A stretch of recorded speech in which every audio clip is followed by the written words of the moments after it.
Hey everybody, Lia Tsukino here. Welcome back to Ebon Light. Yeah, so we are going to continue, not that. We're going to continue down where we were.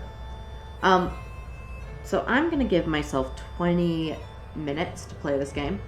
I'm going to start it after I do my intro. So I am actually going to be starting school in next month. And that's why I'm going to only give myself like a short amount of time to play games.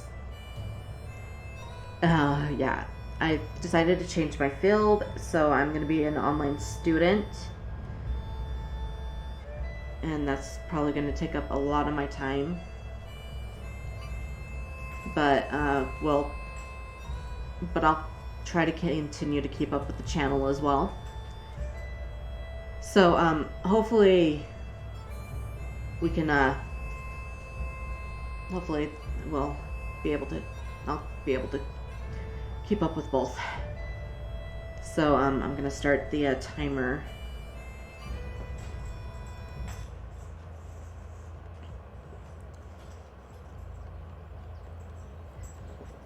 What is the Bastion? A ship. And you expect me to be on that ship? You will be on that ship.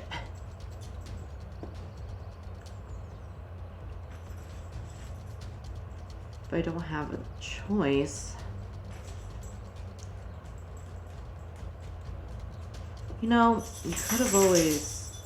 I've always wanted to get out of this town. The optimistic sorts always fall the farthest. You'd probably be dissected when my commissioner learns what you did with his prize. I try to think of something flippant to respond with, but unfortunately the mental image of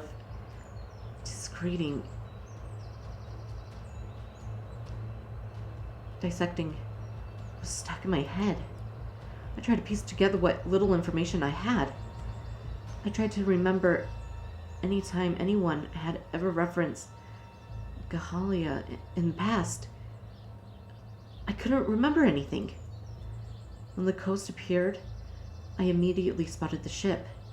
It wasn't the Serpentine, which I had once thought to be the largest ship in the world. Indeed, the ship was somehow much larger. On the beach not far from us were dozens of elves, just pale, sullen-faced, and dark clad as the one who followed me. Huh. You and I made good time. I thought we were gonna be late. The elf sounded pleased, in a very boring sort of way. Stay put. You'll board shortly. We've a basket or have some children. Or whatever it is you humans do. I watched the elves for a little while, but the longer I did, the more surreal it all became. I tried to imagine where we were in the relation to my village. How far north we must have been, so that no one would have seen the elves' massive ship. Surely someone in the village must have seen one of the elves. And what were they doing here? The elves were everywhere. An infestation that had gone completely unnoticed. I was sitting on the beach, somewhere north of the village. I lived my whole life, but I was surrounded by strange beings, and they were threatening to take me away to their strange land. What's more, I felt utterly exhausted. My mind had been running my heart racing too. No, I was beyond mere exhaustion now. I would have thought to feel restless and jumpy, keenly unaware, but that wasn't the case. A thought kept clouding my mind. The marrow I consumed. I didn't feel sick, only weary. But if all the elves were here for the thing I drank, what would that mean? Had I poisoned myself? As the sun set, my worries began to fade, though it lasted for only a few moments. Between the strange weariness and the rosy sky, I felt comforted, pacified. The last comfort before the slaughter. The last pulse of warmth before the freeze. Human. It's Lia. We're leaving. Perhaps the calm I felt scrounged up a desire for dignity, because I realized I wanted to call my captor by his name. I wouldn't be abducted and tormented by a man whose name I didn't even know. What is your name? What do you want to know? Are you hoping to be friends? I would like to know the elf who brought me here. Asika Darnell. Darl. First scout of the Kahalian forces. I was a little surprised he told me his name. And in a bizarre way, I was surprised he had one. This all felt a bit too much like a dream. Get moving, human. Move quickly. My name is Lia. I'm not one who asked for introductions.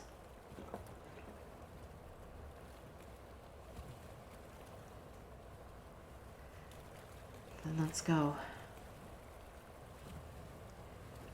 I stood up and made my way towards the Kahalian ship, wondering if all Kahalian elves shared with Gacia's particular charm. Yikes.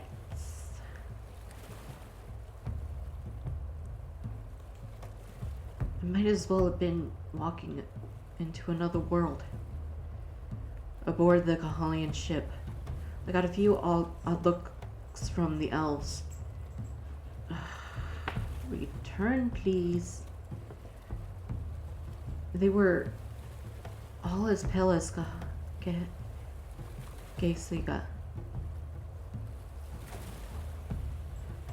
All wore dark armor, and they all seemed to have dark hair.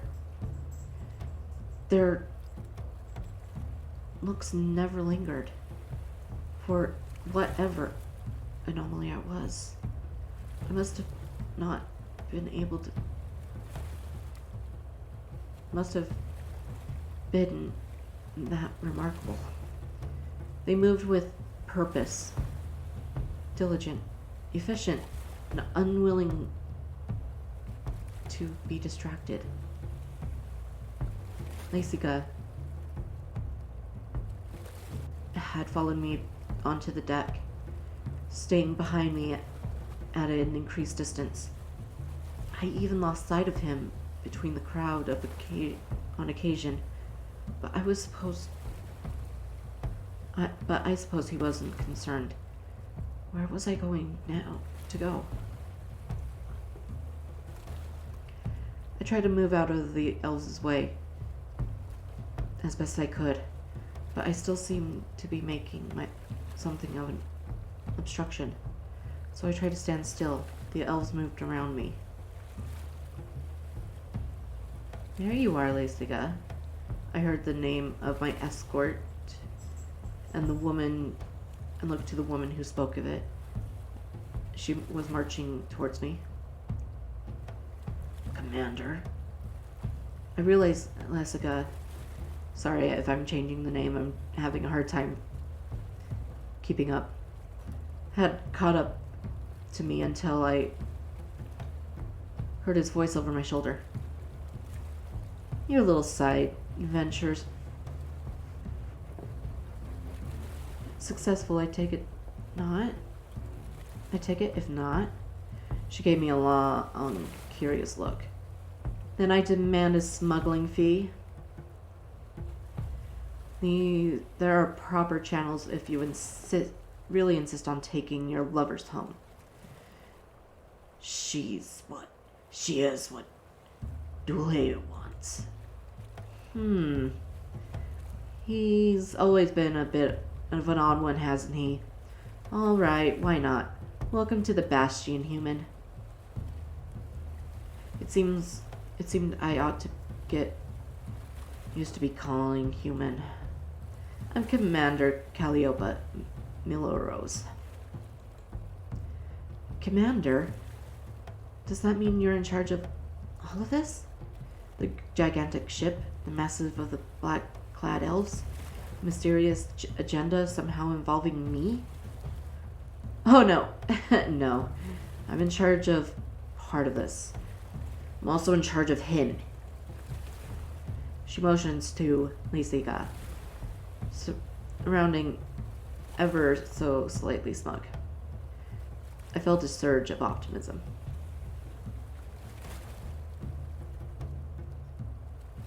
He's a talented stalker. Then allow me to give him a commendation.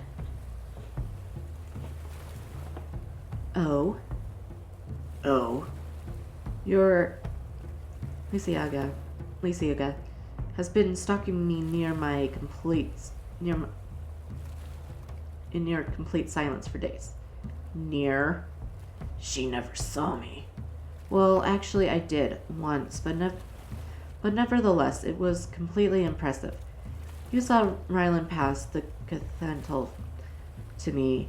You followed me home. You probably watched me sleep. I never watched you sleep. Oh, good. It was still very impressive. I don't envy you, you know. I never known anyone to be willingly spend time with him. But a word of advice, if the Onyx Chandler wants you in his clutches, he'll find a way to have you. If you are clever, you'll figure out how to keep him from wanting you. She sighed and seeming to struggle with something. I'm sorry.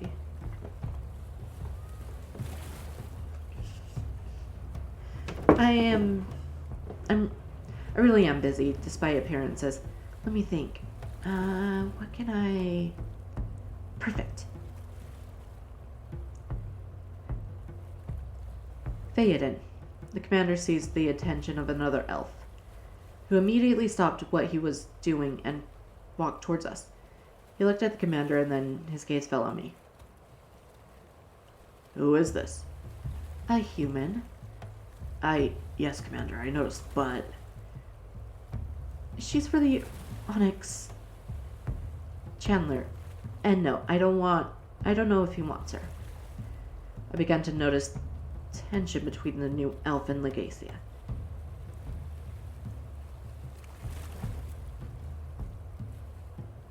Lesiga. They stared at each other in silence for a few long seconds. That was when I realized the ship had begun to move. It was the strangest sensation, and it threw my balance just enough that I had to crouch down to steady myself. Are you all right?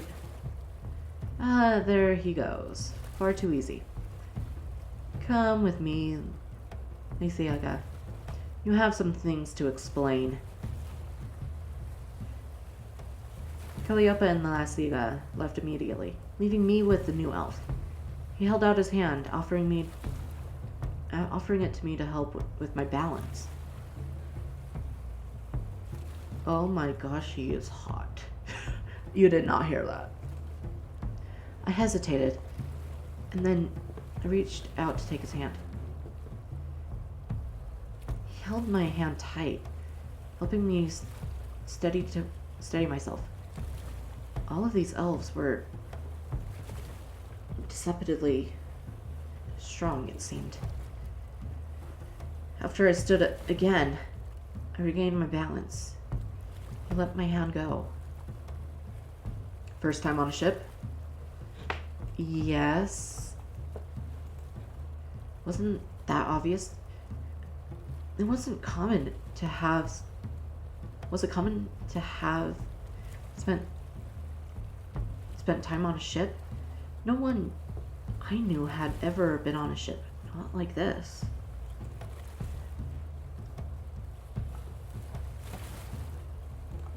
Thank you. Must have sounded hesitant, because he looked even more concerned. Are you alright? You already asked that. Well, you could say that it's not often that confused looking humans wash up on deck. I was tempted to ask the Guai that it didn't happen often. Asuka and the commander seemed to behave like it was normal enough. If you don't mind, how did you end up?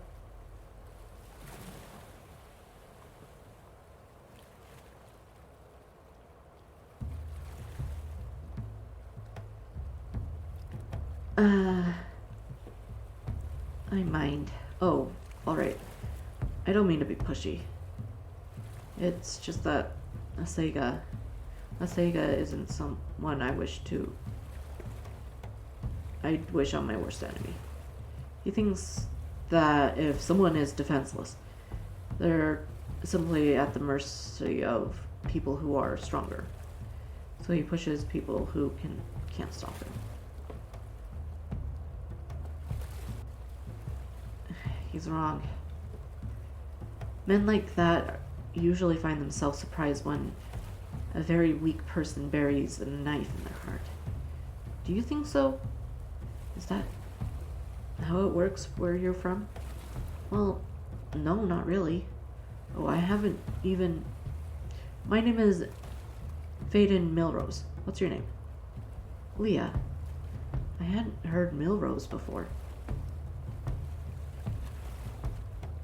Well, truth be told, retaining names was currently a low priority. But I think that was the commander's surname as well. Were they related? Well met, Lia. I'll show you to a hammock, if you like. It's very crowded, but at least you'll only be among women.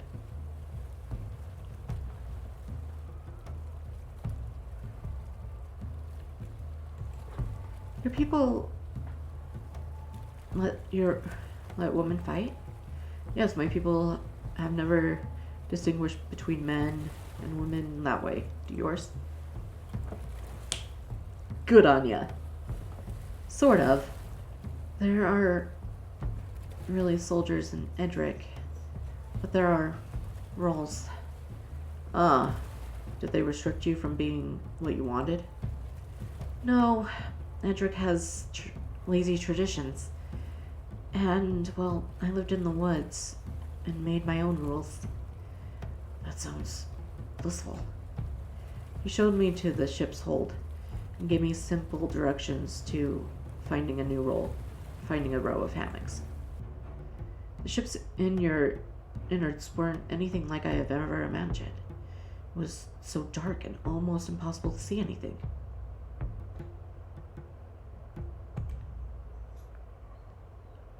I'm gonna call it good here.